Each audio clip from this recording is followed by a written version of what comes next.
I would like to introduce CA Arun Agarwal. Good evening, friends. Registration process in GST, the last limb of the discussions for today's program. Friends, before we directly come to, returns process in GST. But before we start about returns, friends, we need to understand the background of it so that we can better understand the implications of returns. In fact, as like my previous speaker, Mr. Pulak Saha was talking about, that returns probably the most important limb, I would say, most important limb, in the sense that the returns would actually reflect your total activities, total compliances, so status of compliances. And if you are going to be blacklisted or for that matter identified as a defaulter, that is also all based on returns. So returns is the most essential element of tax compliance. So before going to return, just we need to summarize the entire proposed GST scenario, and then we discuss the returns better. So for that, I just thought maybe I would take few minutes and take you through the basics of GST, and then we immediately come to returns. But before that, friends, I would just like to share a very small experience, I would say. Today morning, I received a call from a friend saying that, Arun, I am going to get married. I said, oh wow, when? So he said 20th of January 2016. I said 20th of January, wow. So you need to come. I said definitely. What is the venue? He said so and so hotel and so the time. Great. Then I said, by the way, who is doing the catering part? He said that Mr. So and so is the caterer. I said okay, as a renowned caterer in the city. So great. How many people would be coming? He said around 1000 would be the number of invitees. Okay, fine. So all these we were talking about. I said, you have got your all rooms, dresses and all? He said yes, all prepared. From where? He said so and so store. Then at last I asked him, friend, by the way, who is the bride? He said that is yet to be identified. Friends, we are today standing at that same situation. We have everything ready. You must have been seeing from last 3-4 hours that GST, what would be the returns, what would be the refund process, what would be the payment procedure, what would be the registration, starting from registration, how registration is to be done, where registration is to be done, what would be the form, what would be the details, how payment is to be made, when refund would arise and how refund is to be claimed, how return is to be filed, what would be the form of returns, everything is ready. But the law itself is not there. We do not have the law. This is the first time probably, I do not know, but maybe this could be a history, this could be a record in the history probably, that we do not have the law but we have the procedures. Why is it so? Why we are standing at that situation? The government is all out to introduce GST. Everyone is asking, GST aa raha hai kya? Even for last 2 days also I have received a number of calls. Even here also many of my friends ask me, GST aa raha hai kya? Now GST aa raha hai kya? Nobody knows GST aa raha hai kya, and everything else is ready. The government is all ready with all the procedures, etc. Everything, all training portals, every systems, etc. Everything is in place. Last a month back, we had a meeting in the city. The meeting was called, that was organized by, in fact, Empowered Committee. You know Empowered Committee? Empowered Committee is a committee of all state finance ministers and of course chaired by the Union Finance Minister. So that Empowered Committee called a meeting that was called Stakeholders Consultation Workshop. So stakeholders consultation workshop means they wanted to consult the stakeholders. So consultation, stakeholders consultation. So they wanted to consult the stakeholders. Who are the stakeholders? Stakeholders means the people who are going to be, or rather who are to comply with the GST law, who are to comply with the proposed GST law. So that means the business, trade, industry, people from trade and industry. So they invited all the chambers of commerce, trade associations, etc. People from across the eastern region of India, means from 11 different states from the eastern part. They invited all people from trade and industry, and they had this meeting. This was an all day long meeting discussing on various aspects of GST, as we are doing today, you can say. And this was basically on these 4 papers on GST business processes: GST registration, GST payment, GST returns, and GST refund processes. Now mind you, I asked them that why are you holding this consultation workshop? They said because we need to consult the stakeholders, because we need to take the feedback or input from the people from the trade and industry. I said, but you are not taking actually an input. That was basically a lecture meeting. Many officers from different in the hierarchy from different positions, many officers came and they lectured, we all heard. So I said, this is not a consultation process, this is a lecturing process. But they said, yes, you are right that this is a lecturing process, but through this we are creating awareness. So I said, then what about the consultation? First you should create awareness, we should know, and then we should analyze what would be the implication, and then we come back with our inputs, and then that would be the consultation process. They said, no. We do not have that much time. The government has said very clearly, very categorically that this process is to be completed and everything is to be finished so that we can implement it from 1st of April 2016. So what does it mean? Why I am sharing this? The government is again all out to introduce or to impose GST from 1st April 2016. What may come what may. That means whether the trade and industry people, whether the stakeholders are actually ready or not, but I have to introduce. So if I have to introduce, that means it is now your responsibility, it is now your duty to understand everything, to understand the law which is not there. You understand, you analyze the law which is not there. So you have the rules and procedures. Procedures means these are the business processes, these are going to be introduced in the form of rules. And what is rules? Rules means basically the machinery provisions. So first you should have the act, that this would be the levy, the basic levy, this would be on this, whether it would be on supply or on sale. We were discussing that what is supply, what is sale. So whether it is going to be on supply or on sale. If it is on supply, what would be the definition of supply? If there is to be a difference between goods and services to continue. We have been talking about there would be no discrimination, but again we all along have discussed that there would be a difference between goods and services. The treatment would be different. So what is the definition of goods? What is the definition of services? We do not have clarity, but we have the procedures. So that is where we are standing today. Now from this, why this position is significant, why this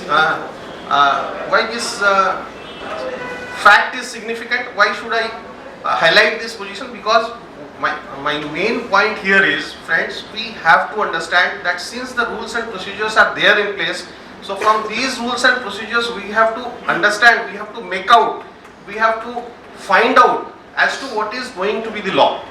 The law which is today not there, but we have to make out what the law is going to be. What is the form of law that is going to be in place. So from the rules and procedures, prescribed rules and procedures, that too in the form of only reports, we have to find out, we have to make out as to what would be the law. So there are many procedures prescribed in these business process reports. From there we have to take out those clues and then prepare accordingly. Prepare accordingly means because assuming that it is going to be imposed from 1st of April 2016, if at all. And if not, of course, then that's a different story altogether. So that is very important, friends. From that viewpoint, I thought that we should understand where do we stand today and what should be our level of preparations accordingly, because we have hardly 4 months in hand. And any person from trade and industry you talk about, they would say, अरे GST अभी तो law का कोई ठीक ही नहीं है, अभी तो राज्यसभा से पास ही नहीं हो रहा है, कब पास होगा, कब आएगा, तो जब आएगा तब देखेंगे, पहले तो बिल तो पास होने दीजिए, उसके बाद बात करेंगे. But we professionals, we being professionals, we have to take the driving seat, we have to lead them, we have to guide them, we have to assist them. So we actually cannot afford to say like that. We have to prepare ourselves accordingly, and therefore it is very more important for us to read between the lines in these procedures, in these business process reports. With this, friends, now as I said about the background of GST or the basics of GST, I would say just the basics of GST. Friends, what has been the evolution of indirect taxes in India? In a very short, in a very crispy manner, I just want to take you through. Way back in 1986, just last 30 years history, In 1986, we introduced MODVAT credit for the first time in central excise. Earlier, it was not there. We had some pro forma credit scheme, but that was a little different. So, from 1986, we had MODVAT credit scheme. That means credit of duty paid on inputs to be adjusted against duty liability on your output. So, that was the concept, but only restricted to central excise. That is a central tax. Then in 1994, MODVAT on capital goods. That means in 1986, it was MODVAT credit only on inputs was allowed, not on capital goods. 94, capital goods was also included. In 1994, again, service tax was also introduced, which was earlier not there. No tax on services. So 94, we introduced service tax. In 2000, MODVAT was renamed as SENVAT. Then in 2002, service tax credit was allowed. 94 service tax was introduced, but no credit of service tax.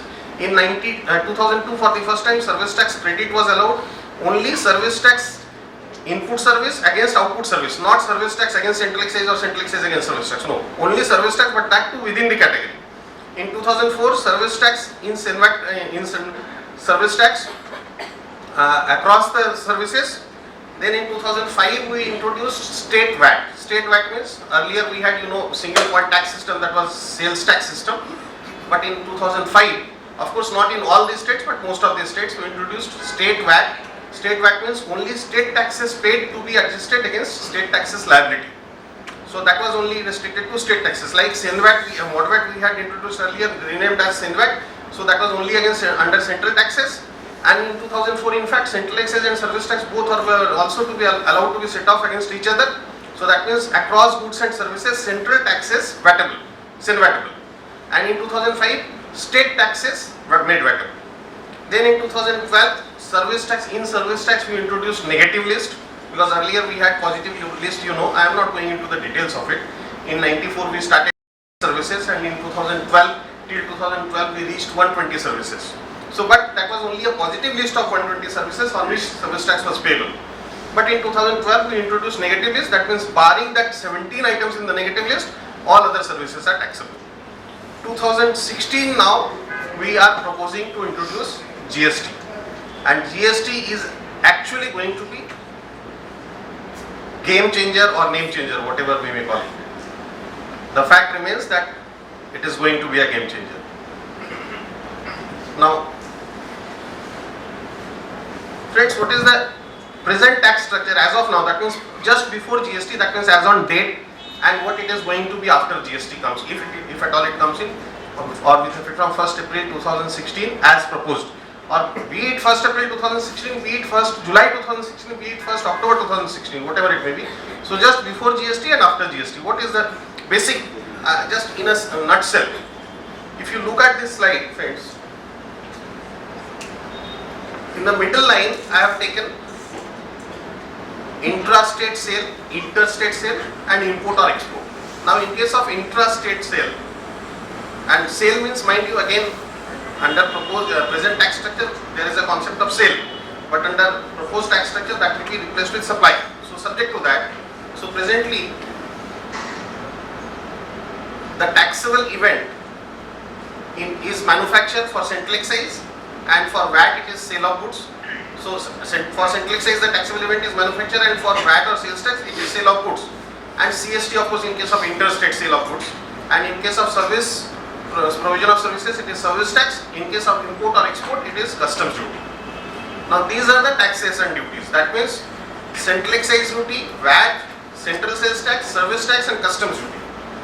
Now these are multiple taxes on various goods and services. Some are on goods, some are on services. Mind you, this is a very important slide, I would say, that very important aspect, I would say, that central excise, VAT, service tax and customs duty, some are on goods, some are on services, some are on import, some are on manufacture, some are on sale. So the taxable event is, somewhere it is manufacture of goods, somewhere it is sale of goods, somewhere it is import of goods, somewhere it is provision of services. So there is a difference between goods and services, and the concept again in case of goods also, whether it is manufactured, whether it is sold or whether it is imported. Now it is going to be the proposed tax structure under GST, the taxable event would change from manufacture or sale, as the case may be, both will be replaced with supply of goods or services.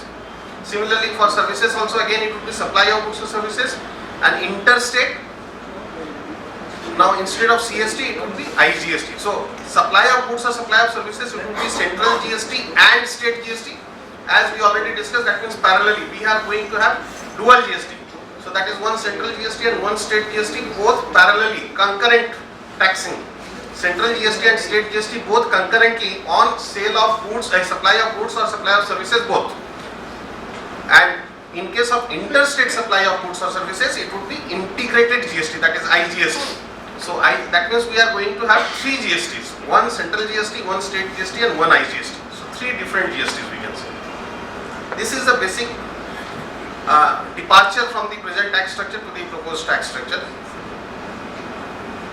So friends, from this now you can understand the points in bullet: concurrent taxing powers to union and the states. Mind you, the first point, that means presently as we saw that in case of central excise, only central government is collecting central excise duty on manufacture, state governments are not collecting because they are not empowered under the Constitution of India. On sale of goods, that means after manufacture, subsequent sales, at the distribution level, central government cannot collect taxes. That means central excise duty is not collected at the resale point, only at the manufacturing point. At the subsequent value addition, no duty or tax by central government on goods, but states are collecting. On services, only again central government is collecting service tax, no collection by state government. On imports, only central government collecting import duties, no collection by state government. Now, under the GST, both will have concurrent taxing powers. Central government and state government both will have powers to collect taxes on both goods as well as services. In case of goods, both at the manufacturing as well as at the distribution stages. Similarly, on services also at every stage, both central government and state government. That means presently I am raising a bill for, let's say, consultation fee 1 lakh rupees. So I am charging only service tax. But tomorrow I will charge VAT as well. So I will charge service tax, I will also charge VAT. So service tax will be renamed as central GST, VAT will be renamed as state GST. So name changer. So central GST and state GST, but both will be imposed. Now what would be the rate? That is a different issue again. Presently the service tax rate is 14.5. Tomorrow it will be central GST plus state GST. Whether both together it is going to add to 10% or 20% or 22% or 27% as the case may be, as Mr. Poddar already discussed. So that is a different issue, but it is going to be double. That means one central GST and one dual. Let's say dual GST. So concurrent taxing power. So since this taxing power is to be given to both central government as well as state governments, that requires an amendment to the constitution. So for which we have this Constitution 122nd Amendment Bill. Then levy, law making for levy of GST, of course, because presently the central government does not have authority to make a law for imposition of tax on resale and all that. So for that, both central government and state governments can make their own laws for GST, for which this power is given. Then GST on every transaction of supply of goods or services. So supply, again here it is specifically said about that it is going to be supply of goods and supply of services. Not sale of goods, not sale of services, not manufacture of goods, not import of goods. It is going to be supply of goods and services. So taxes to be subsumed in GST, that means what are the taxes to be subsumed, whether central excise, whether medicinal toilet preparations excise duty act, that law, that duty, whether additional excise duty on tobacco, additional excise duty on textiles and all that. What are the taxes going to be subsumed under central GST? And what are the taxes going to be subsumed under state GST, that is entertainment tax, luxury tax, octroi, amusement tax, whatever it may be. Then state VAT and then so many other state taxes, cess, etc. Entry tax for that matter. So that is also all said in the bill. Then cascading effect to be removed. Now mind you, this is very important, that the Constitution Amendment Bill is saying that cascading effect is to be removed. That means in the Constitution it is being provided that cascading effect should be removed. Then provide for a common national market. So these are very specifically inbuilt into the Constitution itself. And then exemption outside the purview of GST, whatever maybe. So Mr. Poddar was talking about that cascading effect is not actually going to be removed fully, or rather only partially it is going to be removed. And moreover, common national market, that concept is also, we are now going to have a fragmented market and all that. So those things are there. So that means, that is why he said we are going to have a distorted GST or deframed, or we call it something like flawed GST, whatever. So friends, now the bill provides for, accordingly these are the things for which the bill provides for, I am not repeating. Now major articles to be inserted in the constitution by this constitution amendment bill. One is clause or article 246 capital A, article 269 capital A and article 279 capital A.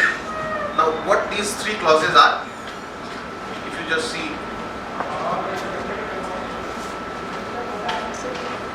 now article 246 capital A talks about exactly what we already discussed, power to central government and state government to make their GST laws.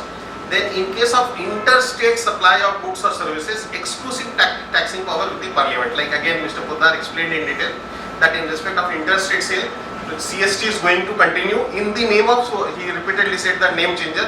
So CST is going to be renamed as additional tax. Additional tax, not additional tax. Instead of CST he is saying additional tax. Why it is additional tax instead of CST? You are right, IGST, but IGST and additional tax both. IGST in any case going to be vatable. You are going to get a credit, that means refund or rebate or abatement, as the case may be. But in case of additional tax, it is not going to be vatable. So he explained already that CST we are paying presently 2%. Now the only thing is it is going to be reduced to 1% and the name is going to change from CST to additional tax.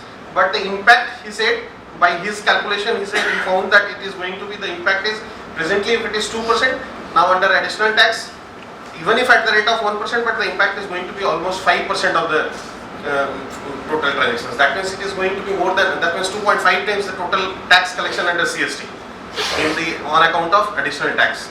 That is what he explained. So, in respect of interstate supply of goods and services, exclusive powers, taxing powers is with the parliament. So, parliament, that means central government will collect and then it will be apportioned between the states. Then article 269 capital A, it talks about interstate tax to be collected by government of India, I just said. And as per the recommendations of GST Council, so GST Council is most essential element of this GST bill. That GST Council will be formed by the President of India after this GST Constitution Amendment is carried out. And this GST Council will actually have the supreme powers, all the powers will be with the GST Council. And Parliament to formulate principles for place of supply and interstate, mind you. These are again very important elements. One is place of supply. Why this place of supply concept is relevant? If you remember in 2011 or in 2012 when we had this place of supply rules in service tax, especially in service tax, may not be that crucial in case of goods, but for services the place of supply is, the rules of place of supply is very, very important. So when it was introduced in 2012, our then Finance Minister, Mr. Pranab Mukherjee, he said that this is one step forward towards GST. So since we are going to implement GST, so he could understand, or we understand that for GST, place of supply rules are required. Earlier we had export of services rules, import of services rules, and service tax is a central tax. So whether it is imported in Bengal or Bihar or Jharkhand, that does not really matter. If it is imported from outside India, tax is to be paid. And if it is exported from outside India, no tax is to be paid. So whether it is exported from Bihar or Maharashtra or Jharkhand, that does not matter again. But since under GST, as Mr. Poddar said, that we are going to have a fragmented economy, that means the central service tax system is going to be again fragmented into state service tax system. So there, that means the place of service, place of supply of service becomes, these rules become more important. Like for example, I am based in Calcutta, I do not have any office in any other part of the country, and I have one client who have a case in Mumbai and say they have a branch office in Delhi. So in respect of their branch office in Delhi, the case is to be contested or argued at Mumbai. So I travel to Delhi from Calcutta and then travel to Mumbai, and maybe from there I make a call to them and all that. So the call, maybe I am making a call from Delhi or from Mumbai. So in respect of these phone calls, the telephone services which I have used, on that service tax is to be collected.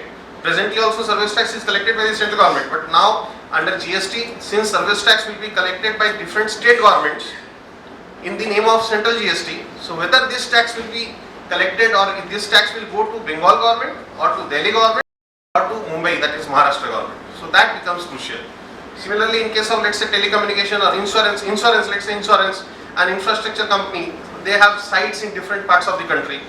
They are moving their equipments, heavy earth moving equipments, heavy construction equipments, they are moving from one side to another and one first to second, second to third and all that. So the insurance in any case is there, and on the insurance premium, service tax is being charged, which will again be charged in the form of CGST and SGST. So that SGST will go to which state? So these are the issues for services. So for that place of supply rules, so he introduced place of supply rules so that these rules more or less in its present form can be applied under the GST regime. So that was the idea. So that state level also these, you know that presently services are categorized in 3 different categories, or rather quite 3, now it is more than 3, 5, 6 different categories of services are there. For different categories of services or for different groups of services, different criteria to determine the place of supply rules is there. So that is going to be more or less in place, but it's a very challenging area. In fact, so far they could not resolve this fully, but nonetheless that is the idea. So for place of supply and interstate, how to identify whether it is interstate transaction or intrastate, that issue is already there under CST. So similarly under additional tax also it is going to be there. Now central government is again going to formulate new principles for that, and that is again going to create new difficulties, new controversies, and presently it is limited to or restricted to only goods, and now it is going to be even for services as well. But nonetheless the amendment will provide for that. And then last, as I said, Article 279 capital A. For GST Council, they say that GST Council will be formed by the President, and this will consist of the Finance Minister, Union Finance Minister as the chairperson, then Minister of State for Finance, and then from different states, all the states, Finance Minister or any other minister from each state will be a member of this GST Council. Like presently we have Empowered Committee. So similarly under GST we will have this GST Council, which will be a statutory body. Now this Empowered Committee is not a statutory body. It is not provided for under any statute. It is registered as a society. But now the Constitution itself is going to provide for formation of a GST Council from amongst those states, etc. So this will become a statutory body with statutory authority. And the Council, what would be the powers of the Council? Council may recommend taxes to be subsumed, goods and services where it will be levied and where there will be exemption. Then model GST law, which is already prepared. Then IGST, principles of levy and apportionment. Then place of supply principles, threshold limits, rates of tax, special rate, in case of calamity or disaster, etc. Special provision for area-based exemption in Northeast, Himachal Pradesh, Uttarakhand, Jammu and Kashmir, and any other matters under GST. So these are the powers of GST Council. And then petroleum, crude and HSD, petrol, natural gas, these are for the timing to be kept outside the purview of GST. When from it will be included under GST, that also date can be recommended by the GST Council. And they would be guided by the need for, as I said, harmonized structure and harmonized national market. These are again provided in the bill itself. Now quorum will be 50% for taking any decision, to hold any meeting, and to take any decision 75% vote is essential. Now central government will have 1/3 voting power, and state governments, all states together will have 2/3 of the voting power. So this is how the mechanism is drawn. Decide on modalities to dispute resolution. One of the most challenging areas, friends, dispute resolution. How disputes are going to be resolved. Like the example which I gave earlier, where in that case, suppose if there is a dispute, Bengal government says that actually I should get the tax. Delhi government would say that actually I should get the tax. And Maharashtra government would say that no, I should get the tax. How this dispute is going to be resolved? So far as SGST is concerned, or at least SGST component of IGST is concerned, whatever it may be in any case. So if there is a dispute, who is going to resolve? Whether the government machinery or mechanism in place in Bengal or the machinery in place in Delhi or in Maharashtra. Why should the Maharashtra officer's decision be accepted by the Bengal government? Why should Bengal government's officer's decision be accepted by the Delhi government? So there is already a dispute on this dispute resolution mechanism. Whether central government should resolve or each one of the state governments will resolve. So that is not yet clear, and already conflict is going on this issue. A very, very crucial area, probably maybe this is one particular area, like one as I said that place of provision of services rules, and the other is this dispute resolution mechanism. These are one of such factors which may derail the entire process of GST implementation. Ego clash, we know that in our country this is a very big problem. of clash of ego. Now the machineries are in any case going to be there. The machinery is not going to change. We are not going to import a new machinery for administration and implementation of GST law. All the states will have their own present machinery, and the central government is going to have continue with the present machinery. So that problem is going to be there. Now additional tax 1% on interstate supply of goods, only for goods, and presently it is said initially only for 2 years. Now of course it may be extended, like in VAT we said that CST will be from 4 to 0 in 3 years, but even after 10 years we are continuing it. Similarly, here also additional tax, whether it is going to be actually abolished from the 3rd year or it is going to continue, we do not know. But it will be retained in the originating state. This will not pass on to the destination state. Mr. Poddar must have explained you that the concept from present VAT law to GST law is, presently the VAT is origin based taxation, and under GST it will be a destination based taxation. Origin based means in the originating state, and destination based means it will go to the destination state. That means the tax will move along with the goods.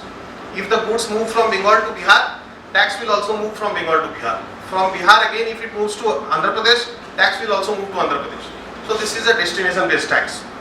So, but in case of additional tax, this is not going to, that means it is not VATable as we discussed.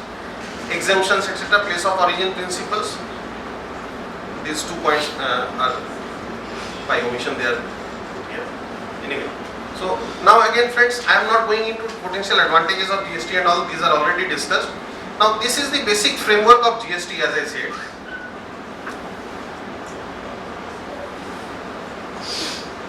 Many advantages we have already discussed. Now mind you, this is very important. The advantages as ever, that means all the advantages of GST what we discussed, in fact again already discussed by Mr. Poddar, these are subject to certain conditions.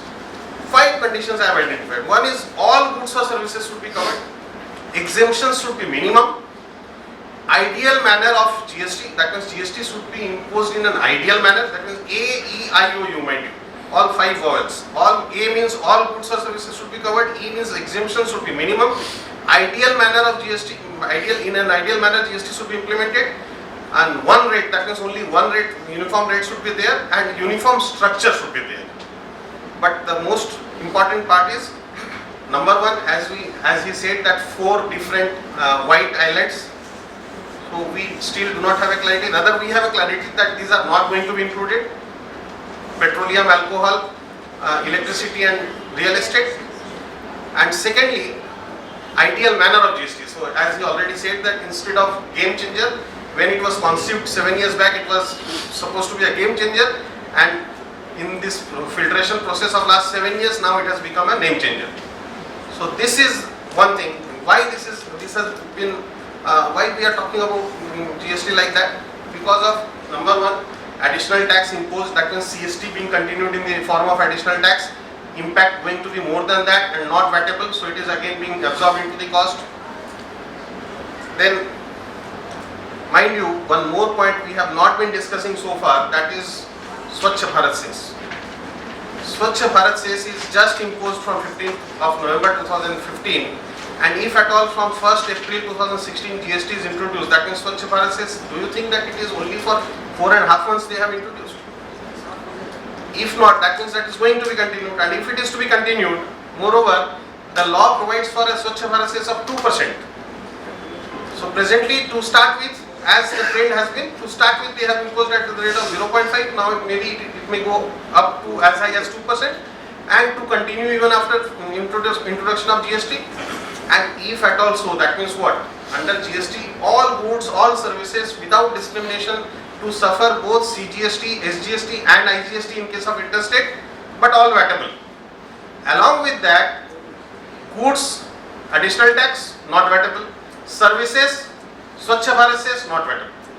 So this is going to make the GST law all the more complicated. What he explained, that flawed GST. So this is now full of flaws. So, and to what extent and how it is going to reduce or eliminate cascading effect, that is very doubtful.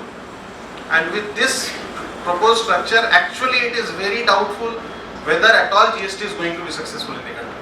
Or are we heading towards a mess? the compliance is going to be really cumbersome with all these complicated. Please. Sir, I have a question. If it is so complicated and the structure is uncertain, then why businessmen, especially big industries, are in favoring of this and early implementation of this? Good question. I'll come to that. Yes. Give me some time. So this part, the basic concepts, yeah, now I can take up. This is just the starting part. I'll come to the registration return process, friends. Don't worry. So I just thought that before discussing the returns, we must discuss these basic concepts of GST. And now we come to the return part. Of course.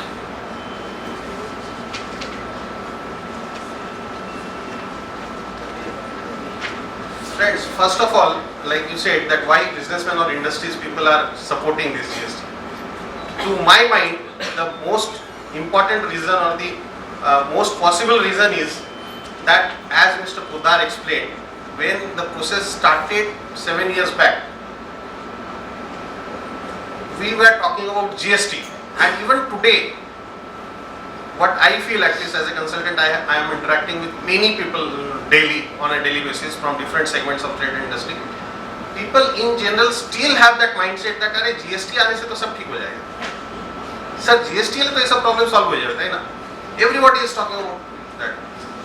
Talk about classification dispute, talk about valuation dispute, you talk about CINVAT credit issue, you talk about overlapping of central taxes and state taxes, any issue. The client comes with any issue and then he says कि अरे ये सब problems इतना litigations हो रहा है, but GST आने से सब ठीक हो जाएगा. Service tax में reverse charge, people are confused.